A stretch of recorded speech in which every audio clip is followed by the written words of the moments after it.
We learned last night of another veteran left-hander, Matthew Boyd, who made all of eight regular season starts last year, lands a 2-year, $29 million deal with the Cubs. It's a contract worth upwards of $30 million with some bonus language thrown in. He was really good in the postseason. I'm quite sure the Cubs were paying attention. Again, short body of work during the regular season, only 8 starts, but altogether, including a dominant postseason, a 2-2 record, an ERA just over 2, and a guy that's going to slot right in near the top of the rotation at Wrigley. Same thing could be said about Matt. I mean, he's figured out how to pitch as he's gotten older. He's a lot more crafty. You always get the crafty left-hander. Yeah. You saw it a lot this year. And there's some people you're really happy for. There was a time in Detroit when he should have been traded. They didn't trade him. And then he had to battle through a lot of different stuff. He ends up in Cleveland. And just what he does off the field, the type of person that he is, I love this guy. I love his family and his wife. They do so many great charity things, but it's straight out of their heart. He was doing stuff before he was making money, so I'm happy for him. And on the baseball front, he's figured it out, man. I mean, he threw a ball excellent down the stretch. So we could have the same kind of discussion around Boyd and where he slots into the Cubs rotation that we did for Montes. We got that full screen built. got that full screen built of what the Cubs rotation might look like with this addition. Justin Steele at the top in Managa after his great debut season in 2024. Tyone and Assad, and then Matthew Boyd with a couple of other names vying for spots. They like the lefties, huh? They like the lefties, yeah.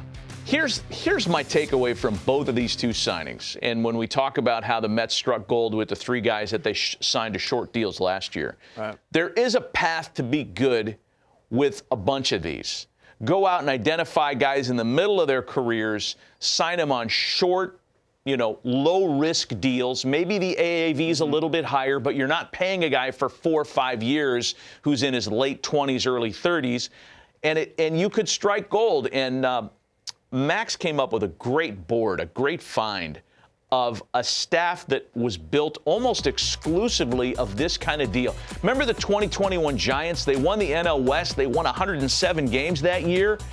Kevin Gausman took the qualifying offer, so you could put an asterisk next to his name. DeSclafani, Sanchez, and Wood all signed 1-year deals, very club-friendly money, and they really produced.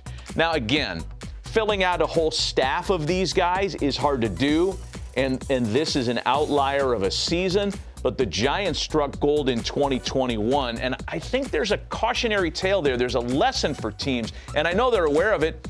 Every team has a pitching department now. They're trying to identify guys in the market that they can bring in a contract like that and then make better with their proprietary intel. And I think that's what we saw with the Cubs and Mets in these deals. Well, this is how you use your front office. Look, we've got so many front offices that are now about the analytics, about the data, but this is where they make their money.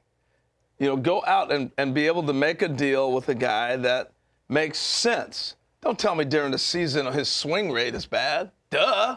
You figure that out. We can see that. But making a shrewd move in the winter, saying this is how I project a guy out to be, and we can go ahead and get that player and get him there, that's what you pay the money for the front offices to have all the analytics. Right. So I think this is, and we're seeing a trend that teams we're in a copycat league. We always have been. This is the newest copycat. We're going to get these pitchers, 2-year deal, opt-outs if they want it, and then they're gone down the road. We've been seeing it for a while, but now we're seeing them lock pitchers up. Yeah.